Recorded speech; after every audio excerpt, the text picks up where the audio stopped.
En este momento hay que diferenciar dos cosas. Uno es la propia crisis, aquella crisis financiera que se inició en el año 2007-2008 y ha tenido después sus consecuencias en lo que llamamos una caída de la actividad económica, la recesión y en el desempleo. Esos son los años, especialmente finales 2008, 2009 y parcialmente el 2010. Pero no podemos olvidar que en el 2010 prácticamente todas las economías del mundo, incluidas la nuestra, habían comenzado a levantar el morro, poniendo una metáfora de avión, ¿no? Habían comenzado a levantar ya el morro y a subir.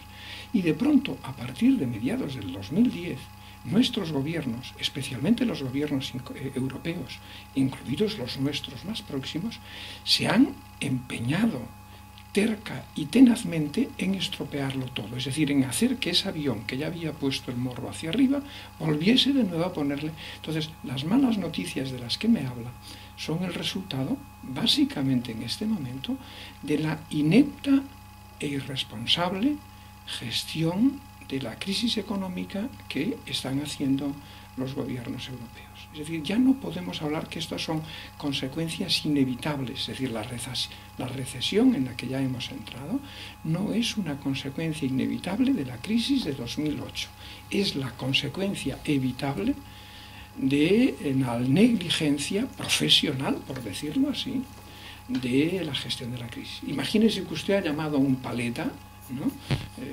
A que le venga a poner los techos de la casa, no sé qué, no sé cuánto, ¿no? Y al cabo de un mes los techos se le caen encima. Pues usted probablemente llama al paleta bastante enfadado y le exige responsabilidades civiles y hasta penales si ha habido. Dice, ¿por qué no le podemos exigir responsabilidades por negligencia profesional a nuestros gobiernos que nos han metido de nuevo en una recesión bestial que se nos lleva por delante en términos de empleo, se nos lleva por delante 2012 i probablement 2013. Per què no? M'ha deixat molt preocupat, professor Costas. Per ser que m'ha dit, això dels paletes que venen i que ens arreglen les goteres i en un moment determinat el que veiem és que el sostre torna a caure i per tant estem en mans de gent molt incompetent i molt inepta. Això genera un grau de desconfianza.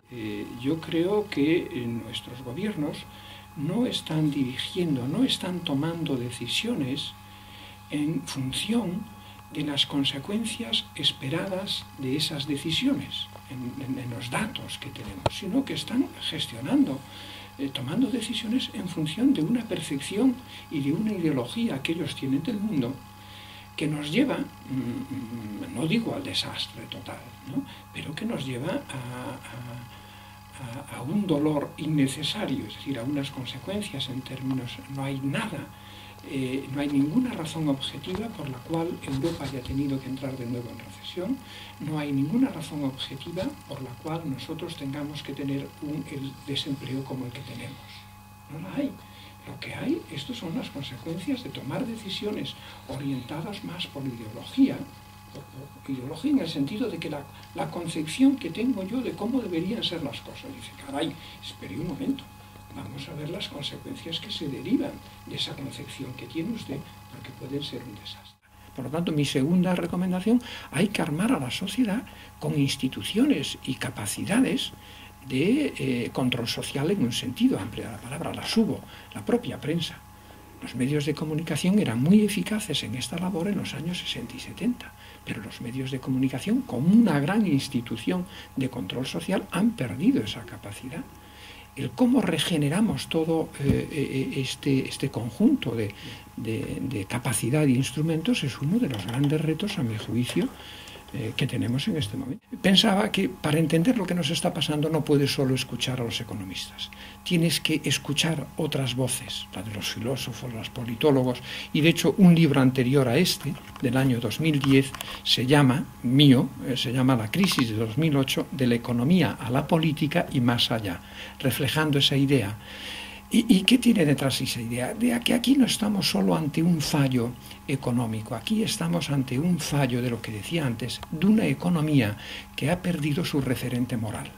E insisto, los clásicos liberales, como Adam Smith, siempre lo tuvieron muy claro. No es posible una economía de mercado, no es posible una economía de relaciones directas, libres, entre tú como productor de un coche y yo como comprador de un coche, si esta economía, si la conducta de nosotros no está presidida por un hilo moral muy potente. Eso és el que s'ha perdut. La reforma laboral és la darrera aplicació d'una norma que pretén resituar, regenerar el mercat laboral, començar a rebaixar aquesta xifra espectacular i angoixant d'aturats que té aquest país. Les valoracions sorgeixen de la desconfiança entre els sectors implicats, sindicats, agents socials, govern. Algú reclamava aquesta mateixa setmana uns pactes de la Moncloa per fer front a aquesta situació. Tres cosas.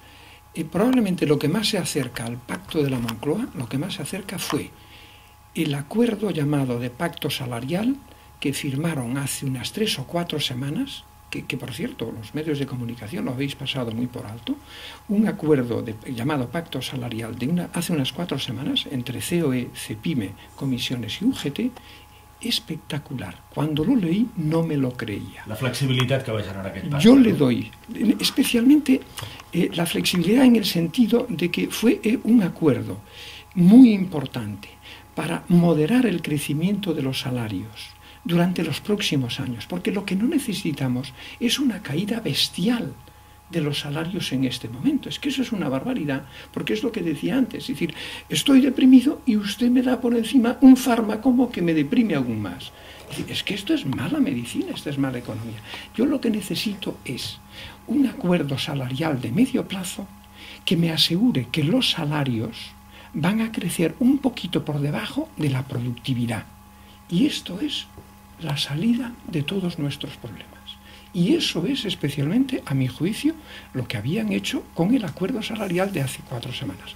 Lo de esta reforma, me la dejo un momento de lado, esta reforma tiene cosas buenas, porque hay muchos y muy buenos argumentos para defender la necesidad de reforma en el mercado laboral, pero lo que no se puede hacer es entrar en una chatarrería como un elefante, y aquí se ha entrado un poco. Pero déjeme decir una cosa. No podemos, cuando decimos es que hay un desempleo enorme, dice sí, pero déjemelo ver, ahora lo voy a analizar más de cerca, con microscopio. Déjemelo ver, porque no vale en la vida, especialmente en economía, hablar de medias generales, ¿no? Somos menos competitivos que los demás países, una mentira. Segundo, tenemos un desempleo masivo, no. Entremos en el desempleo. Dice, mire, cuando entro en el desempleo, especialmente de los jóvenes, porque el desempleo general tiene cosas perversas, como son las prejubilaciones. ¿Por qué una persona que está prejubilada, cobrando el sueldo, sin embargo está como mínimo 2 años en el desempleo, constando como desempleado? Pero déjeme entrar en los jóvenes. Dice, mire, cuando entro en los datos de los jóvenes, me encuentro con lo siguiente. Todos los que tienen formación profesional prácticamente no tienen desempleo. Segundo, los que tienen formación universitaria tienen bajos salarios, pero no tienen mucho desempleo. Entonces, ¿dónde está el alto desempleo juvenil español? Es que me está en una franja de juventud que abandonó especialmente los estudios en los años de euforia, porque podías ganar 1.000 euros trabajando en un bar, en un restaurante o en la construcción, me abandonó los estudios en ese momento de burbuja y ahora pero hay que desagregar las cifras, hay que desagregar las señales, porque entonces veremos mejor dónde tenemos el problema. Hablar genéricamente, insisto, si fuésemos capaces de orientar a la mayor parte de esa gente joven hacia la formación profesional, yo lo que le puedo decir es que hoy en España no hay desempleo para todos aquellos que tienen formación profesional. ¿Las retallades del sector públic son malas ideas?